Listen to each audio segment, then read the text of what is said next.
The fluorescent lights hummed their lonely midnight song as Catherine Chen slumped in her leather chair, eyes burning from another 18-hour day.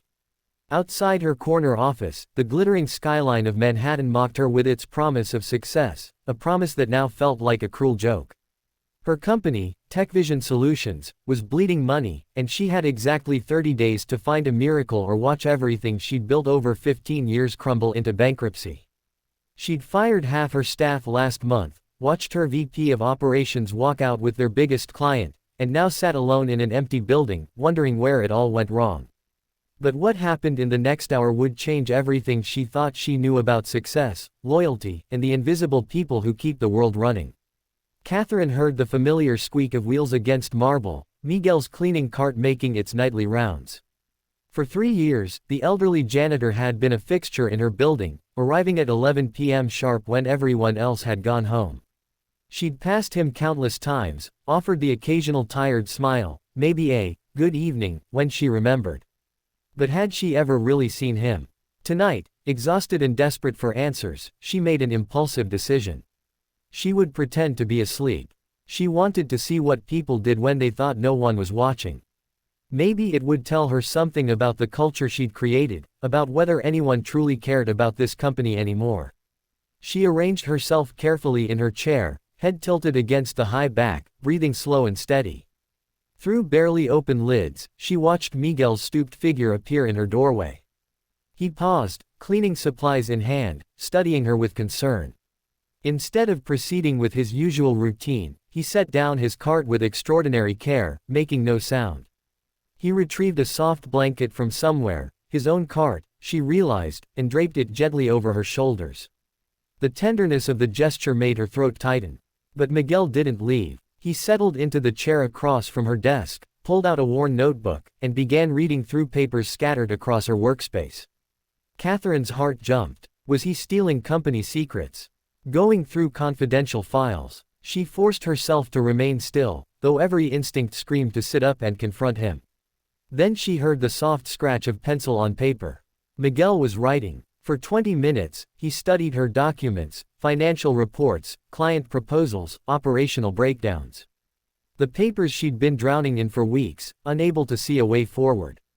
Finally, he stood, placed his notebook on her desk, adjusted the blanket around her shoulders once more, and quietly left to continue his cleaning rounds.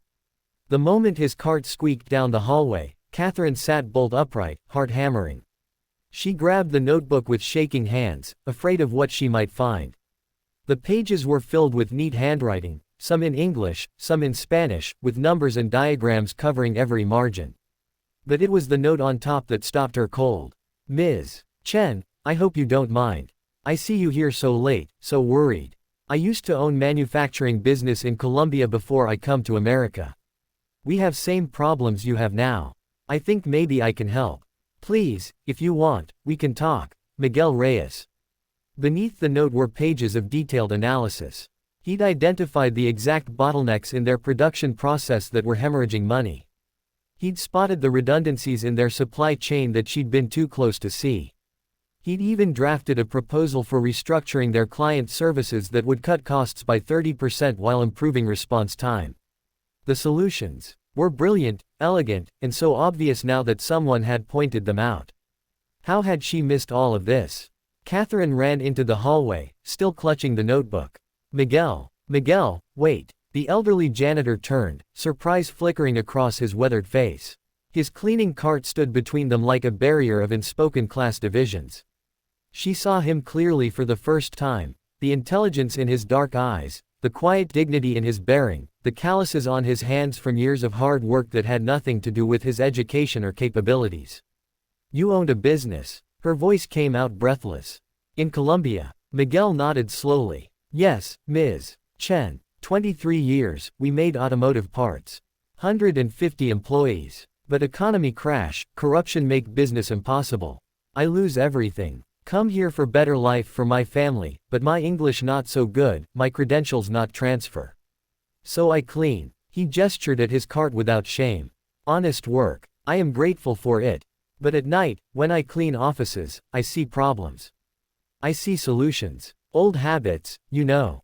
Catherine's eyes burned with tears she hadn't let herself shed through months of crisis. These solutions. Miguel, this is exactly what we need. How did you? I watch, I listen, he said simply. Nobody sees the janitor. People talk on phones, leave papers out, have meetings with doors open. Not on purpose, they just forget I'm there. For 3 years, I see this company, I see your heart in it. You work harder than anyone. You care about people, I see how you cry when you have to do layoffs. But Ms. Chen, you're surrounded by wrong people. People who think they better than others, who don't listen to ideas from below. You build walls without knowing. The truth of his words hit her like a physical blow. She'd been so focused on credentialing, on fancy degrees and prestigious backgrounds, that she'd stopped seeing people. She'd created a hierarchy that valued pedigree over insight, titles over talent. And it had nearly destroyed everything. Will you help me? She asked. Please. Not as my janitor, as my consultant. Partner. Whatever title you want. Miguel smiled, a lifetime of dignity shining through. I help you because it's right thing to do. Because you have good heart, even when you don't see clearly. You remind me of myself, before I lose my way.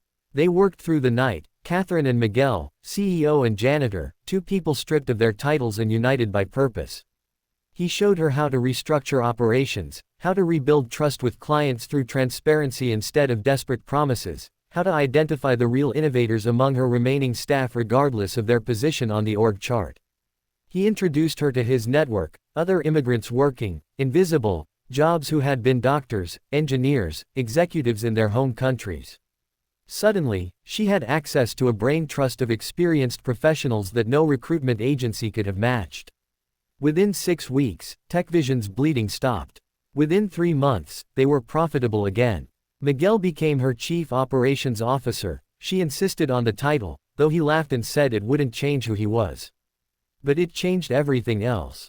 She instituted a policy where every executive spent 1 day a month working alongside facilities staff, learning to see the company from the ground up. She created pathways for employees to share ideas regardless of department or seniority.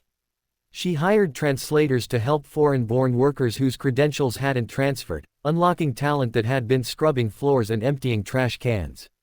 The story spread, the CEO who learned wisdom from her janitor, who saved her company by pretending to sleep and waking up to what really mattered. Media called it a feel-good story. Catherine called it the most humbling lesson of her life. A year later, standing before her fully staffed company at their annual meeting, Catherine spotted Miguel in the crowd, now wearing a suit but still carrying the same quiet dignity. Success isn't about who has the fanciest degree or the biggest title, she told her team. It's about whether we're humble enough to learn from anyone, wise enough to see value in everyone, and brave enough to admit when we've been blind. The person who saved this company was here all along. We just had to open our eyes. Sometimes the answers we desperately seek are pushing a cleaning cart right past us, waiting for someone to finally look up and see not a janitor or a title, but a human being with a lifetime of wisdom to share. All it takes is the humility to stop pretending we have all the answers and the courage to recognize brilliance in unexpected places. That's not just good business. That's humanity at its finest.